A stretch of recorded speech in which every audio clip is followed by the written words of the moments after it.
انہوں نے کوئی اسکل نہیں اڈاپٹ کی, کسی چیز کو سیکھا نہیں. اگر آپ نے کوئی بھی ڈگری کر لی ہے تو اس کی اسکل ہی آپ کے پاس نہیں ہے, تو وہ کاغذ کا ٹکڑا ہے. اس کو کیا کریں گے آپ؟ جاب میں انٹرویو میں بیٹھیں گے, آپ کو 2 منٹ میں پتا چل جائے گا یہ اس نے صرف فیسیں بھری ہوئی ہیں, فیسوں کی رسید ہے اس کے پاس, اس کے علاوہ اس کی اپنی قابلیت کچھ نہیں ہے. تو یہ المیہ ہمارے ایجوکیشن سسٹم کا ہے, یہ فلو ہمارے ایجوکیشن سسٹم میں موجود ہے کہ بچے کو قابل نہیں بنایا جاتا, صرف اس کو ڈگریاں بانٹی جاتی ہیں. اینڈ یہ بہت سچ بات ہے. اگر ہم دیکھیں آج کے سیناریو میں تو آپ کو بہت سارے ایسے گریجویٹس ملیں گے, اور ناٹ بیکاز کہ وہ ٹیلنٹڈ نہیں ہے یا ان میں پوٹینشیل نہیں ہے, بٹ ایکچولی میں ان کے پاس کوئی ڈائریکشن نہیں ہے. اور جب آپ کے پاس ڈائریکشن نہیں ہوتا ہے تو آپ ایٹ ون پوائنٹ اور انother آپ اسٹرگل کریں گے, آپ کو اپنا ڈائریکشن ڈھونڈنا پڑے گا. اینڈ یوزلی ہمارے ملک میں اس وقت گریجویٹس گریجویشن کے بعد اس فیز میں آتے ہیں جہاں پہ انہیں اسٹرگل کرنا پڑتا ہے اور ریئلائز کرنا پڑتا ہے کہ ہم کس ڈائریکشن میں انفیکٹ جانا چاہتے ہیں. اگر ہم بات کریں ڈائریکشن کی تو آئی تھنک بہت ارلی آن آپ کو اپنی لائف میں ڈائریکشن کئی دفعہ چوز کرنا پڑ جاتا ہے. پراپر اسٹوڈنٹ کاؤنسلنگ نہیں ہوتی ہے, کریئر کاؤنسلنگ نہیں ہوتی ہے ان موسٹ ایریاز, چاہے میٹرک کی بات کریں یا پھر ہم اپنے کیمبرج سسٹم کی بات کریں, جو کہ 2 سسٹمز آج کمپیریزن میں ہم بات کریں, ڈسکس کریں ان کے بارے میں. لیکن اس ڈائریکشن کو چوز کرنے کے لیے کیا آپ کو ایسپیکٹس سوچنے چاہیے؟ اگر آپ فار ایگزامپل سائنسز میں زیادہ انٹرسٹڈ ہیں, آپ انجینئرنگ میں زیادہ انٹرسٹڈ ہیں, یا پھر آپ آرٹس میں زیادہ انٹرسٹڈ ہیں, تو آپ کے پاس کیا آپشنز ہوں گے؟ ان کے بارے میں بھی ہم ضرور بات کریں گے. لیکن اس سے پہلے مصطفیٰ, آپ خود میڈیکل کے سبجیکٹس آپ کے ہیں اس وقت او لیولس میں, آپ کے ایکسپیرینس میں کیا آپشنز تھے آپ کے پاس سبجیکٹس کو لے کر, اور اسپیشلی اگر کوئی بھی بچے جو کہ اس وقت کیمبرج سسٹم میں ہیں یا پھر آگے چلتے ہوئے وہ سوچ رہے ہیں میڈیکل میں جانے کا او لیولز کے بعد, تو کیا آپ کے پاس سبجیکٹ آپشنز تھے, اور کیا آپ نے کوئی ایکسٹرا آپشنز بھی آپٹ کیے ہیں اپنے او لیولز کے لیے؟ دیکھیں, آپ کے پاس او لیولز کے اندر آپشنز تو بہت ہوتے ہیں, مطلب کہ وہ سارے آپشنز تو ہوتے ہی ہوتے ہیں جو آپ کے پاس جو ٹریڈیشنل آپشنز ہیں. اس کے علاوہ آپ اکنامکس کے اندر اگر آپ کر لو, آپ کسی اور فیلڈ کے اندر جانا چاہتے ہو, آپ کے پاس بہت سارے آپشنز ہوتے ہیں. آرٹس کے اندر آپ کو بہت زیادہ فیلڈ بہت اوپن ہے اس کے تھرو, تو اس طرح آپ کے پاس بہت سارے آپشنز ہیں او لیولز کے بعد. لیکن میرا ایکچولی یہ تھا کہ میں بہت فوکس تھا کہ میں نے اسی لائن کے اوپر جانا ہے, لیکن میری بیس بالکل او لیولز کی ہی بنی ہوئی تھی, تو میں سوئچ نہیں کرنا چاہ رہا تھا کیونکہ میرے سے وہ روٹ لرننگ والا سارا نہیں ہوتا, تو اس لیے میں وہ کانسیپٹ بیس سارا تھا, تو میں نے اسی لیے اسی او لیولز کو ہی چوز کیا. لیکن جس طرح آپ سبجیکٹس کی بات کر رہے تھے کہ آرٹس میں بھی بہت سارے آپشنز تھے, اکنامکس کے حوالے سے یا ڈفرینٹ بزنس آپشنز بھی اویلیبل تھے, جو اسٹوڈنٹس ابھی دیکھ رہے ہیں ان کے لیے کون سے سبجیکٹس آپ کے خیال میں, اگر فار ایگزامپل آپ بزنس روٹ پہ جانا چاہ رہے ہیں تو کون سے آپشنز آپ کے پاس بیسٹ رہیں گے آپ کے لیے, یا پھر اگر آپ آرٹس کی طرف جانا چاہ رہے ہیں کون سے آپشنز بیسٹ رہیں گے؟ جی, اگر آپ بزنس اور آرٹس کی طرف, تو او اے لیولز کی جو آپ کے پاس کوالیفیکیشن ہوتی ہے یہ بہت آپ کو ویلیو کرتی ہے, کہ کیونکہ اس میں آپ کا ایک بہت براڈ کانسیپٹ بن جاتا ہے, اسپیشلی بزنس کے پوائنٹ آف ویو سے. کیونکہ اگر آپ آگے جب آپ بزنس کر رہے ہوتے ہو تو آپ کے پاس ایک ہی طرح کی سچویشن نہیں آ رہی ہوتی جو آپ نے یاد کی ہوتی ہے, آپ کے پاس کافی ڈفرینٹ سچویشنز آ رہی ہوتی ہیں جن کو آپ نے انکاؤنٹر کرنا ہوتا ہے. اسپیشلی اس میں انالیٹیکل سکلز جس طرح ہم بات کر رہے تھے, ڈفرینٹ چیزوں کو ڈفرینٹ طرح سے انالائز کر پانا بہت امپورٹنٹ اسکل ہے جو کہ آپ کو آنی چاہیے. لیکن اس سے پہلے کہ ہم مزید بات چیت کریں, بریک لیتے ہیں, کہیں من جائے گا ہمارے ساتھ رہے گا.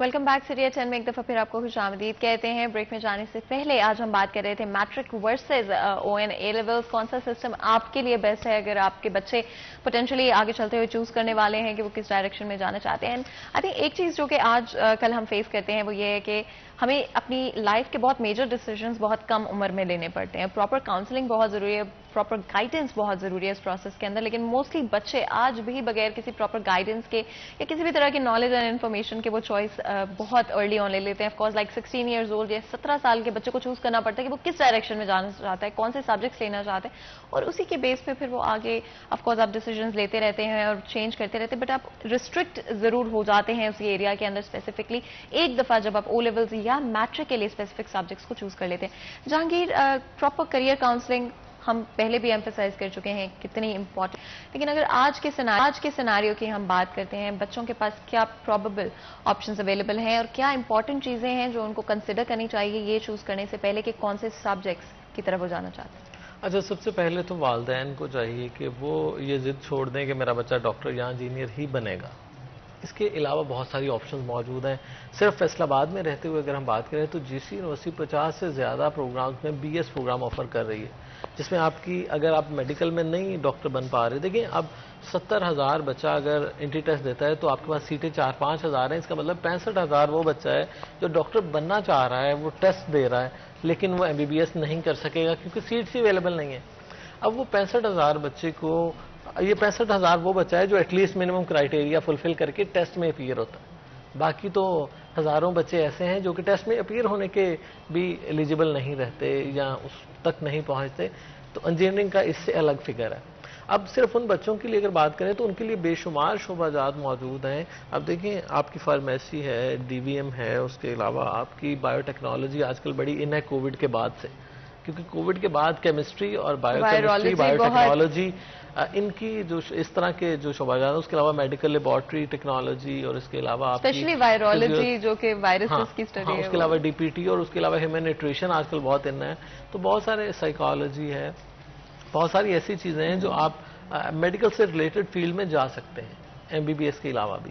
اسی طرح انجینئرنگ کے لیے بہت زیادہ آپشنز موجود ہیں. جو پہلے ہمارے یہاں صرف یہی تھا کہ شاید الیکٹریکل, مکینیکل, کیمیکل, سول, یہ 4 انجینئرنگ ہوتی ہیں. ہمارے اکثر جو ہمارے پیرنٹس ہیں نا, ایکچولی سب سے اس میں بہت بڑا رول ٹیچرز کا ہے. اب ٹیچرز جو ہیں وہ اس کو گائیڈ کرنے کی بجائے نہ صرف اس کو رٹو طوطا بنانے کے چکر میں ہوتے ہیں کہ میرا اسٹوڈنٹ جو ہے وہ نمبر لے لے. اچھا, ہم اس کو ان اے براڈر وے اس کی تربیت نہیں کرتے. وہ کہا جاتا ہے نا تعلیم و تربیت, تو ہم صرف تعلیم اور تعلیم اس پہ فوکس کیے ہوئے ہیں. بچوں کو یہ نہیں بتاتے کہ جناب آپ اگر ایک لیکچر میں 5 منٹ نکال لیں نا کہ بچوں آپ اپنے لیے سوچیں کہ آپ فیوچر میں خود کو کہاں دیکھنا چاہتے ہو, آپ کے اندر کیا صلاحیتیں. ہم اس پہ بات نہیں کرتے. ہم بچوں کو, ٹیچر اور پیرنٹ دونوں اگر مل کے یہ مشاورت کریں کہ ٹیچر بتائے کہ میرے پاس کلاس میں بچہ اس سبجیکٹ میں اچھا ہے, اس سبجیکٹ میں نہیں اچھا. اب دیکھیں میتھ اگر آپ نہیں اچھا کر رہے اور آپ کے پیرنٹ کی خواہش ہے آپ انجینئر بنیں, تو کیا اسٹوپیڈیٹی ہوگی اگر آپ اس کو واقعی انجینئرنگ میں بھیج دیں. اب دیکھیں کیلکولیشن جو ہے وہ انجینئرنگ میں بہت میٹر کرتی ہے. یہ اب کہہ رہے ہیں نا کہ اس طرح کے انجینئر اگر پل بنائیں گے تو پل صحیح نہیں بنیں گے, بلڈنگ بنائیں گے وہ صحیح نہیں بنیں گی. تو کیلکولیشنز اگر آپ کی صحیح نہیں ہے تو آپ انجینئرنگ میں یا ٹیکنیکل فیلڈ میں تھوڑا سا اس کو نہ جائیں.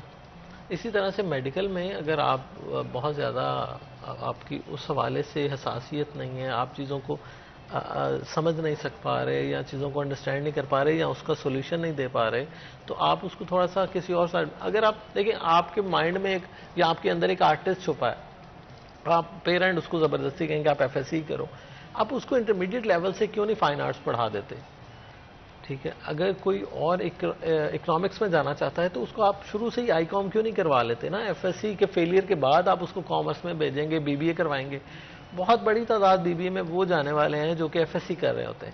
اب دیکھیں آپ کا مائنڈ ہے سائنسز پڑھنے کا, لیکن بعد میں آپ بی بی اے کر رہے ہیں. تو یہ ہمارے ہاں ہمارے اوور آل سسٹم کا اتنا بڑا اس میں المیہ موجود ہے کہ آپ کے ٹیچرز کو نہیں پتا, آپ کے پیرنٹس کو نہیں پتا کہ بچہ میرا کس قابل ہے. اس کی کیپیسٹی کو کبھی جج نہیں کیا گیا, صرف اس کی مارک شیٹ کو دیکھا جاتا ہے جناب, اور اس کی بنیاد پر اس کا ایڈمیشن ہو جاتا ہے. اب بہت سارے ایسے بچے جو کہ ٹاپ کر جاتے ہیں وہ ٹیچر سلیکٹ ہو جاتے ہیں, لیکن بعد میں انہیں پڑھانا نہیں آتا. اب دیکھیں پڑھانا بھی ایک آرٹ ہے, اور کانفیڈنس اگر آپ میں نہیں ہے اور چیزوں کو ڈیلیور کرنے کا آپ کے اندر ٹیلنٹ موجود نہیں ہے تو آپ ٹاپر بھی ہوں گے لیکن آپ ڈیلیور نہیں کر سکیں گے. آئی تھنک یہ سب سے زیادہ ڈیزاسٹر سچویشن ہوتی ہے جب آپ کا ٹیچر, ایک تو ڈفیکلٹی ہو رہی ہے ان کو پڑھانے میں, اور اس کی وجہ سے ڈفرینٹ اسٹوڈنٹس بھی امپیکٹ ہو رہے تھے. تو آپ صرف آپ کا نقصان تو ہو گیا ہے, لیکن اس کی وجہ سے بہت سارے اور بچوں کا فیوچر بھی امپیکٹ ہوگا. آئی تھنک یہ ایک بہت ڈفیکلٹ سچویشن پیدا ہو جاتی ہے. مصطفیٰ, مجھے پتا ہے آپ بہت ایمبیشیس ہو, بہت ٹیلنٹڈ بھی ہو, آپ کے گریڈز بھی بہت اچھے رہے ہیں. او لیولس کا جو فرسٹ آپ کا 10th اور سیکنڈ کے بھی آپ کے نہیں آئے ہیں مارکس, جو آپ کا O2 ہے فائنل ایئر کے مارکس ابھی آپ کے نہیں ہیں, O1 کے آ چکے ہیں جو آپ کے دونوں ایز ہیں. آگے چلتے ہو کیا ایمبیشن, کیا کرنا چاہتے ہیں؟ آگے میرا تو میڈیسن کے اندر ہی کرنے کا ہے. جیسے میں نے آپ کو بتایا کہ میری شروع سے ہی بیس یہ OA لیولز والی ہی تھی, کانسیپٹ بیسڈ میرا تھا, تو میں نے سائنسز کے ہی سبجیکٹس رکھے اور آگے میرا اسی کے اندر یہ ہے کہ میں آگے MD CAT کا ایگزام دوں اور پھر اوور آل اگر آپ اپنے لائف کے گولز دیکھتے ہو تو آپ کے کیا گولز ہیں لائف کو لے کر, کہاں کیا اچیو کرنا چاہتے ہیں؟ What does success mean to you? Success to me is basically to first of all become a good person, to become a good human being, and then to become a good doctor. who can help people, who can cure different patients, who can solve different problems for them, and who can just be a helper towards people. And I really hope کہ آپ اپنے dreams کو achieve کر پاؤ اور آپ کو جتنا بھی ہو سکے آسانیاں ملیں اس راستے کے اندر. اینڈ کہیں پر اگر اسٹرگلس فیس بھی کرنی پڑے تو ڈٹ کر آپ ان کا مقابلہ بھی کر پاؤ. And you seem very talented. Jahangir, اگر ہم اپنے آج کے اسٹوڈنٹس کو کچھ ایڈوائز دیں آج کے شو کے تھرو, اور ٹیچرس کو اینڈ پیرنٹس کو, because I do feel like کہ بہت امپورٹنٹ کردار ٹیچرس بھی پلے کرتے ہیں اور پیرنٹس بھی پلے کرتے ہیں کسی بچے کے فیوچر میں, تو کیا ایڈوائز دیں گے؟ اچھا, ایڈوائز یہ ہے کہ ٹرائی اینگل کہا جاتا ہے اسٹوڈنٹ, ٹیچر اور پیرنٹ کو. جب آپ بچے کی میٹریکولیشن اور انٹرمیڈیٹ لیول پہ بچہ ہے تو اس کے ٹیچر سے ضرور کنسلٹ کریں کہ بچہ ہمارا کتنی کیپیسٹی کا ہے. اس کو کیپیسٹی سے زیادہ بوجھ نہ ڈالیں. یہ تو اللہ تعالیٰ نے بھی فرمایا ہے کہ جناب میں انسان پر اس کی بساط سے زیادہ بوجھ نہیں ڈالتا, تو آپ اپنے بچے پہ کیوں بوجھ ڈالتے ہیں نا. تو ہم بچے کو تھوڑا سا آزادی دیں, اس کو تھوڑا سا لیوریج دیں. ہمارے ہاں اب زبردستی بچے کو کسی فیلڈ میں بھیج کر اس کے فیلئر کو بعد میں اسی کو ذمہ دار ٹھہرایا جاتا ہے. تو یہ بڑا المیہ ہے کہ بچے کو تھوڑا سا ریلیکس کریں, فری ہینڈ دیں, اس کے ٹیچر سے کنسلٹ کریں, اور پیرنٹ ٹیچر مل کے اس کا تھوڑا سا اس سے پوچھیں بھی. صرف اس پر اپنی مرضی نہ, بعض اوقات ہوتا ہے کہ آپ رٹا سسٹم کے تحت نمبر بہت اچھے لے رہے ہوتے ہیں لیکن حقیقت میں آپ کا مائنڈ وہ نہیں ہوتا. اینڈ جہانگیر, ہم انفیکٹ کل کے شو میں بھی ڈسکس کر رہے تھے کہ کتنا ضروری ہے کہ جہاں پر ہم ٹیچرس کو رسپیکٹ کرنے کی بات کرتے ہیں, پیرنٹس کو رسپیکٹ کرنے کی پڑتے ہیں, بچے وہی چیز ریپلیکیٹ کرتے ہیں جو بیہیویئر وہ اپنے ارد گرد دیکھتے ہیں. جب ان کو ڈسرسپیکٹ کیا جاتا ہے, بچپن سے ڈانٹا جاتا ہے, جھٹکا جاتا ہے, روکا جاتا ہے, اینڈ ناٹ جسٹ کہ غلط چیزوں کے اوپر بٹ سوال کرنے کے اوپر, کوشچن کرنے کے اوپر, تو وہی بیہیویئر ہم ان کو سکھا رہے ہیں. وہ بڑے ہو کے رسپیکٹ نہیں کریں گے, وہ ڈسرسپیکٹ کریں گے. تو اسٹوڈنٹس کو بھی رسپیکٹ کرنا آئی تھنک بہت ضروری ہے. بالکل, آپ دیکھیں ہر انسان کی رسپیکٹ ہے نا. آپ کسی کو, آپ اپنے سے چھوٹے کو, بڑے کو اگر اس کو رسپیکٹ نہیں دے رہے تو ریگارڈ آپ کو پھر نہیں ملے گا نا. آپ کو رسپانس بھی ویسا ہی ملے گا, اور جیسا منہ ویسی تھپڑ. تو وہ ہوگا کہ اگر آپ لوگوں سے بدتمیزی کر رہے ہیں, آپ بچوں سے بدتمیزی کر رہے ہیں, بچوں کو ڈانٹ ڈپٹ رہے ہیں ہر وقت, تو اگر وہ آپ کو نہیں کریں گے تو ان کے اندر یہ چیزیں جمع ہو رہی ہیں اور وہ اپنے سے بعد والوں پہ یہ کریں گے. تو ہم یہ سرکل بنا رہے ہوتے ہیں, چین بنا رہے ہوتے ہیں کہ اگر ٹیچر بچوں کو دبا کے رکھے گا پوری کلاس میں تو وہی دباؤ جو ہے وہ سپرنگ بن کے آپ کی پوری سوسائٹی میں ابھریں گے. تو وہ پھر اگر نیگیٹو ہوا, وہ نیگیٹو ہوا تو پھر پوری سوسائٹی میں نیگیٹیوٹی ہوگی. وہ پازیٹیو ہوا آپ کا ٹیچر تو پوری سوسائٹی میں پازیٹیوٹی ہوگی.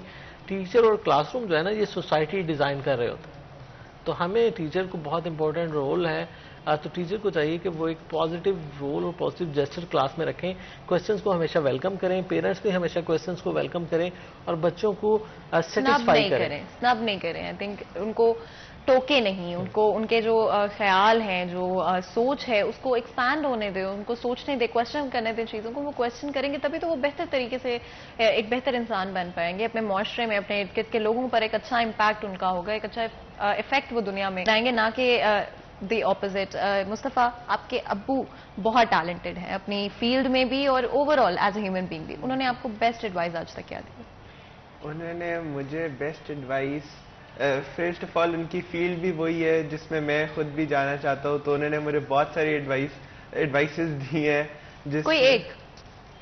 کوئی ایک یہ ہے کہ انہوں نے مجھے سب سے پہلے یہ بولا ہے کہ تم نے ہیلپ کرنی ہے لوگوں کی, تم نے ہمیشہ پیشنٹس کو ویلکم کرنا ہے, اور تم نے لائک منی کو پریفر نہیں کرنا, تم نے پبلک کی سروس کو تم نے ہمیشہ پریفر کرنا ہے. اینڈ آئی تھنک جس طرح کے وہ انسان ہے اور اتنی خوبصورت ایڈوائس وہی دے سکتے ہیں. آپ دونوں کا بہت بہت شکریہ ادا کرتے ہیں ہمارے لیے, ہمارے شو کے لیے وقت نکالنے کے لیے. یہاں پر چھوٹا سا بریک لیتے ہیں, کہیں مت جائے گا, ہمارے ساتھ رہے گا.